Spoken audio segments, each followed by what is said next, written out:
When Atil Surfi and his family fled Egypt as refugees, they chose to come to Canada. I selected Canada because I listen, it's a better country, welcoming with refugees. But for the past 5 years, the family has been fighting for asylum and now risks being deemed inadmissible because of their ties to the Freedom and Justice political party outlawed by the Egyptian government. In 2012, the party was democratically voted into power during the country's first free election, but was quickly overthrown and its members targeted. We are good people. We supported democracy in our country. We came here to take a protection and the safety like any people.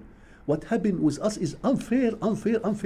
The family's experience is one of several being highlighted by Vancouver MP Don Davies, who claims 5 Egyptian families are being targeted and unfairly treated by the CBSA because of their political connections. Over 98% of the FJP members who have sought refuge in Canada have been granted protection.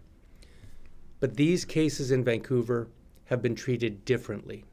Right now, Atia and his wife are awaiting the results of their individual inadmissibility hearings, while 3 of their children have been granted refugee status. In the meantime, the family can't earn an income and say they are under extreme mental distress, stuck in limbo, afraid for their safety if sent back to Egypt. We hear about Canada justice and fair and safe. We come and have a lot of dream to live a good living and run from the injustice in our country. But here, same life. Davies says he is sending a letter to Canada's Minister of Public Safety. And I'm asking him to issue a directive to all CBSA officers across Canada, stating that mere membership in the Freedom and Justice Party is not in and of itself a ground for inadmissibility. He's also asking that Ottawa emphasize that all CBSA applicants are treated equally. For this family, the hope remains the same as it did 5 years ago. Please, we need fairness, quick fairness. CBC News reached out to the CBSA, but it declined an interview. Joel Ballard, CBC News, Vancouver.